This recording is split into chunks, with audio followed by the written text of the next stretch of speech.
Good morning. I'm joined today by Deputy Attorney General Lisa Monaco, FBI Director Chris Wray, Assistant Attorney General for the Criminal Division Kenneth Polite, U.S. Attorney for the Middle District of Florida Roger Handberg, and Europol Representative to the United States Leno Raymond. We are here to announce that last night the Justice Department dismantled an international ransomware network responsible for extorting and attempting to extort hundreds of millions of dollars from victims in the United States and around the world. Known as the Hive ransomware group, this network targeted more than 1,500 victims around the world since June of 2021. In ransomware attacks, transnational cybercriminals use malicious software to hold digital systems hostage and demand a ransom. Hive ransomware affiliates employed a double extortion model. First, they infiltrated a victim's system and stole sensitive data. Next, the affiliates deployed malicious software, encrypting the victim's system, rendering it unusable. And finally, they demanded a ransom payment in exchange for a system decryption key and a promise not to publish any stolen data. Hive affiliates targeted critical infrastructure and some of our nation's most important industries. In one instance, in August 2021, Hive affiliates deployed ransomware on computers owned by a Midwest hospital. At a time when COVID-19 was surging in communities around the world, the Hive ransomware attack prevented the hospital from accepting any new patients. The hospital was also forced to rely on paper copies of patient information. It was only able to recover its data after it paid a ransom. Hive's most recent victim in the Central District of California was attacked on or about December 30th of last year. Its most recent victim in the Central District of Florida was attacked around 15 days ago. In its first year of operation, Hive extorted over $100 million in ransom payments from its victims. Last summer, FBI agents from the Tampa Division, with the support of prosecutors in the Criminal Division's Computer Crime and Intellectual Property Section and the Middle District of Florida, infiltrated the Hive network and began disrupting Hive's attempts to extort victims. For example, the FBI disrupted a Hive ransomware attack against the Texas school district's computer systems. The Bureau provided decryption keys to the school district, saving it from making a $5 million ransom payment. That same month, the FBI disrupted a Hive ransomware attack on a Louisiana hospital, saving the victim from a $3 million ransom payment. The FBI was also able to disrupt an attack on a food services company. The Bureau provided the company with decryption keys and saved the victim from a $10 million ransom payment. Since July of last year, we provided assistance to over 300 victims around the world, helping to prevent approximately $130 million in ransom payments. Our continued investigative efforts led us to 2 back-end computer servers located in Los Angeles that were used by Hive to store the network's critical information. Last night, pursuant to court order, we seized those servers. We also received court authorization to wrest control of Hive's darknet sites and render its services unavailable. This morning, if a Hive affiliate tries to access their darknet site, this is what they will see. Our investigation into the criminal conduct of Hive members remains ongoing.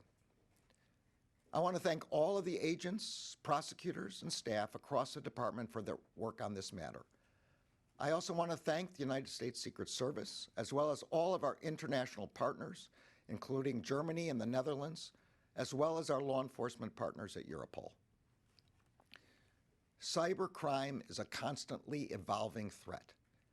But as I have said before, the Justice Department will spare no resource to identify and bring to justice anyone, anywhere, who targets the United States with a ransomware attack. We will continue to work both to prevent these attacks and to provide support to victims who have been targeted. And together with our international partners, We will continue to disrupt the criminal networks that deploy these attacks. I'm now going to turn over the podium to Deputy Attorney General Monaco. Good morning, and thank you, Mr. Attorney General. Over the last 2 years, the Attorney General and I have made clear that the department will use all of the tools at its disposal and work with our partners to attack the ransomware threat from every angle. The department's agents, prosecutors, and trial attorneys have partnered with law enforcement allies across the globe to track ransom payments through the blockchain and seize them back for victims, to dismantle ransomware networks, to warn targets of exigent ransomware threats and to prevent attacks, and to disrupt the criminal ecosystem that enables the targeting of innocent victims. We've made it clear that we will strike back against cybercrime using any means possible, and today's action reflects that strategy. We have also pledged to place victims at the center of our strategy and our mission, and to prioritize prevention. As you will hear in more detail from the FBI director, for the past several months, the FBI and our prosecutors have been inside the network of one of the world's most prolific ransomware variants, Hive. The FBI has labeled Hive a top 5 ransomware threat, both for its technical sophistication, but also for the harm that it can inflict on its victims. But for all of the group's technical prowess, it could not outfox our prosecutors, our agents, and our international law enforcement coalition.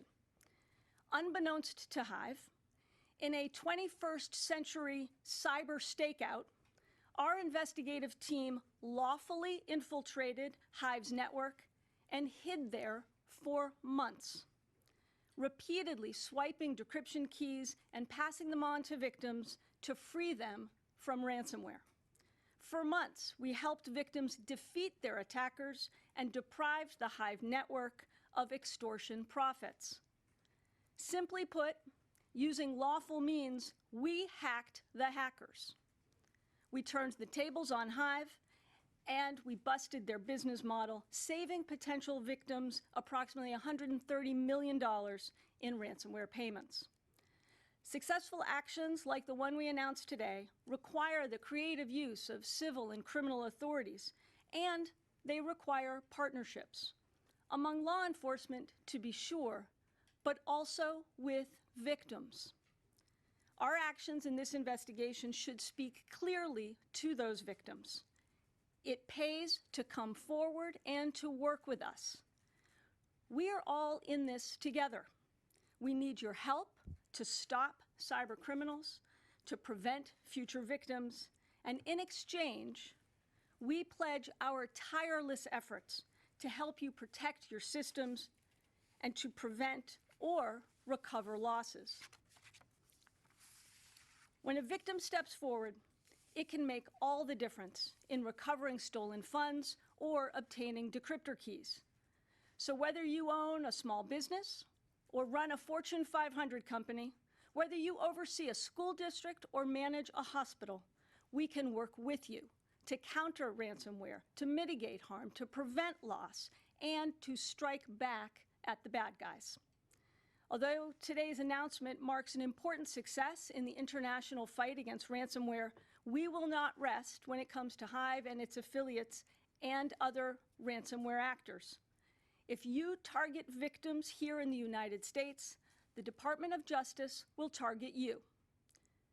And if you're a victim, know that the Department of Justice and the FBI are on the job and will be fighting for you and alongside you throughout your moment of crisis. I'd now like to turn the podium over to Director Wray.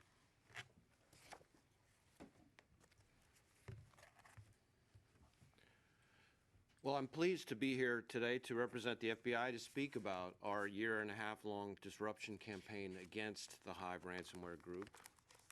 Hive hurt thousands of victims across the country and around the world until the FBI and our partners disrupted them, helping their victims decrypt their networks without Hive catching on, and then today, dismantling Hive's front and back-end infrastructure in the U.S. and abroad. This operation was led by our Tampa field office, assisted by our cyber division team at FBI headquarters and other field office personnel around the country, but also by FBI personnel stationed around the world who led the collaboration with our foreign law enforcement partners, often shoulder to shoulder, scrutinizing the same data that was essential to today's success.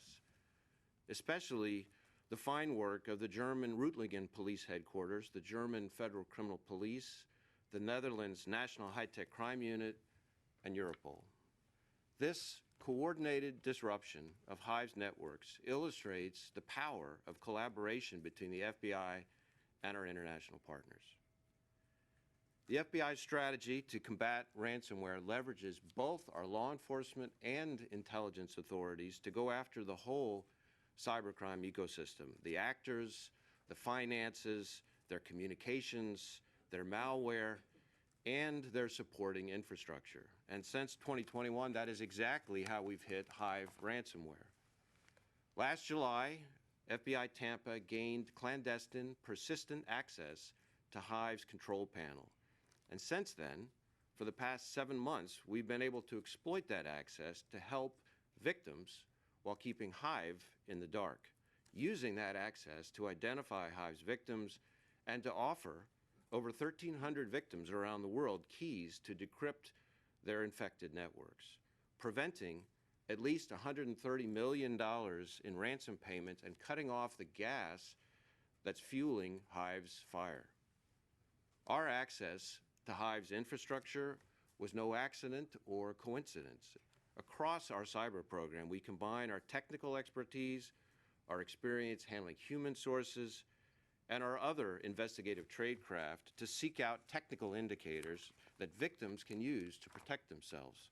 And here, that focus on obtaining useful technical indicators led us to Hive's decryption keys, which we turned around and provided to those in need.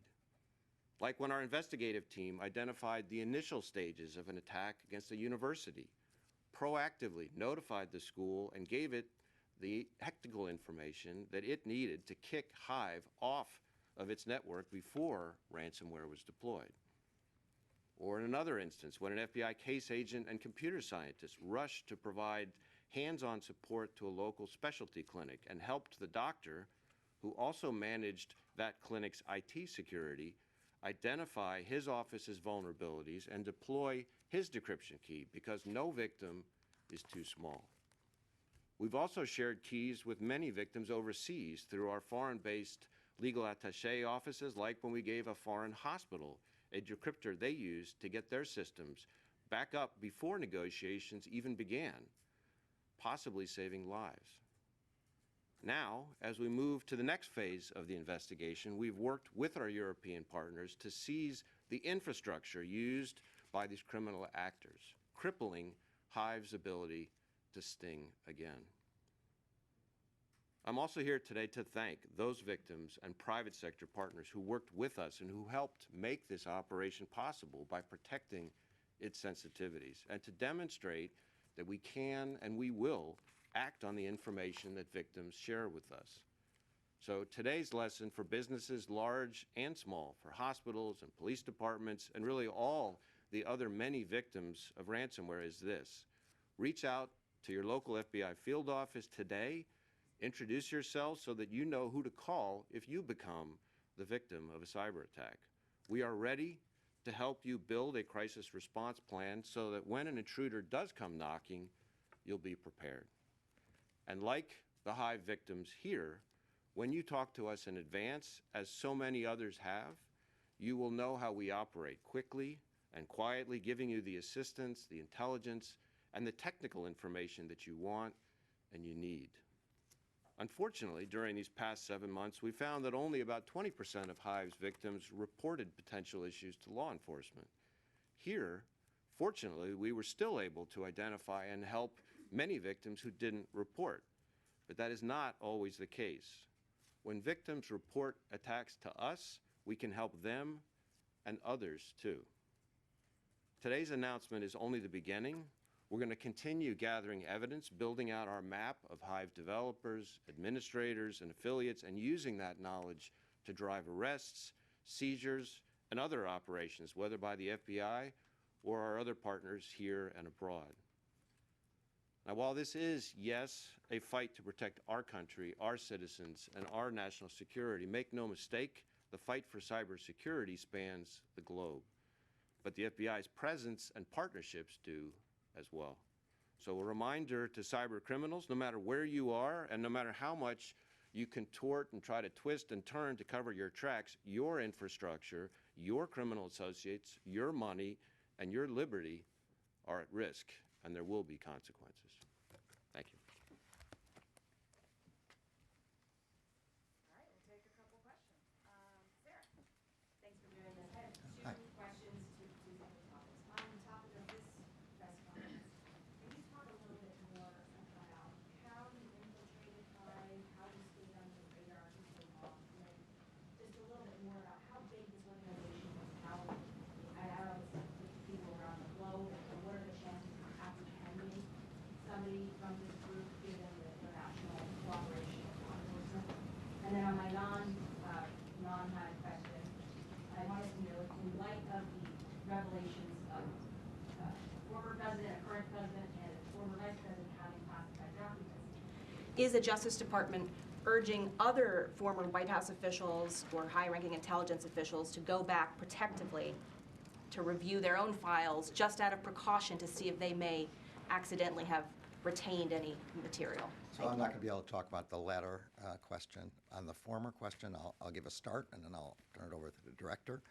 So I think as you can hear from the various statements that we've made, this really has proceeded in 3 steps.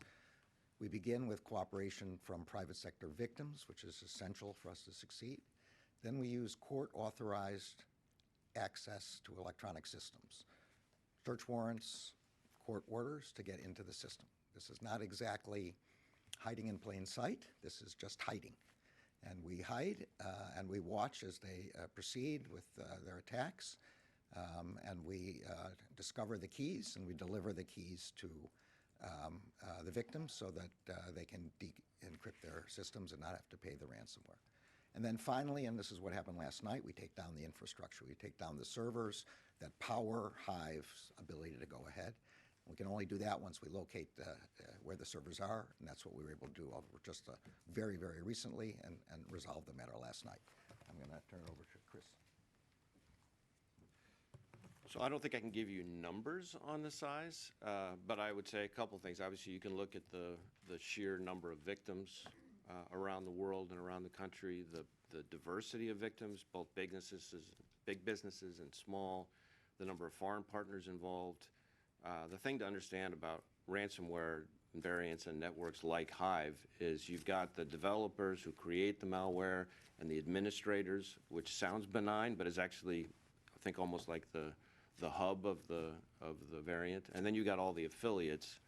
And part of what makes these things challenging is, and Hive is a good example of it, is what we call ransomware as a service or cybercrime as a service, where essentially the sophistication that those first groups have, essentially they're marketing their cyber expertise to a whole range of less sophisticated but now suddenly dangerous cyber criminals. And that's why this is so significant. As far as arrests, I think anybody involved with Hive should be concerned, because this investigation is very much still ongoing, and we are engaged in what we call joint sequenced operations. The Attorney General described it well, but that includes everything from going after their infrastructure, going after their crypto, going after the people who work with them here, getting the keys and making those available.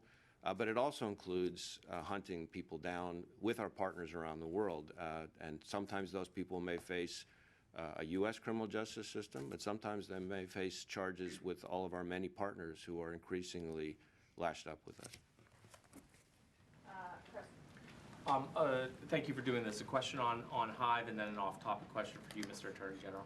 On Hive, What is the connection to the Russian government at this point with regard to Hive? Do you believe that the Russian government is aiding or sheltering people behind Hive? And I noticed that there weren't any arrests being announced today.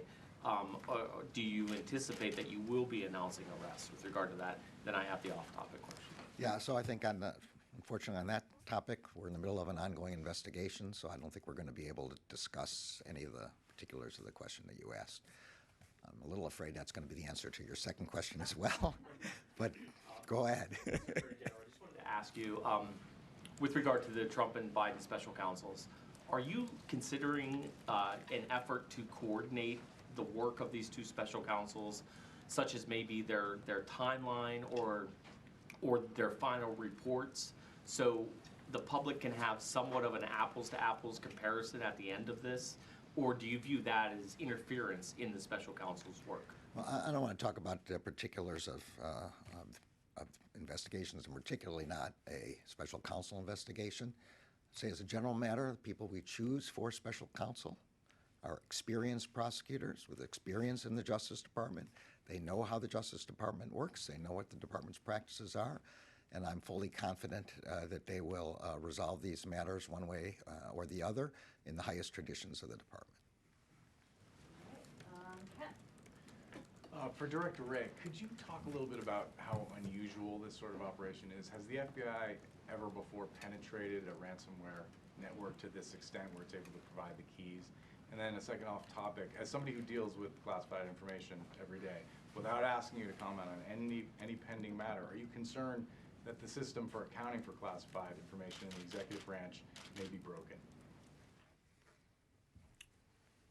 So on the first question, we have started to have more and more situations where we are able to, through the ingenuity and tenacity of our personnel, get access to keys.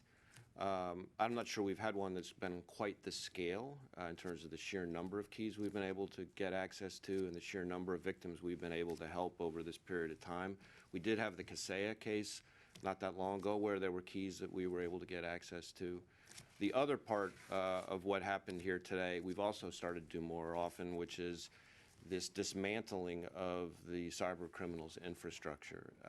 And sometimes that involves taking down darknet marketplaces. Other times it involves essentially removing malware from systems. But more and more, I think you can expect to see from the FBI and our partners situations where success, where impact is achieved by more than just arrests, where we're doing things like getting keys to victims, taking down infrastructure, seizing cryptocurrency, being much more creative and kind of multidisciplinary in how we attack the problem, because I think that's what's called for, and it's a direct outgrowth of the new, no longer new, but cyber strategy that we rolled out a few years ago. On the second question, obviously I can't comment on any specific investigation, but we have had for quite a number of years any number of mishandling investigations.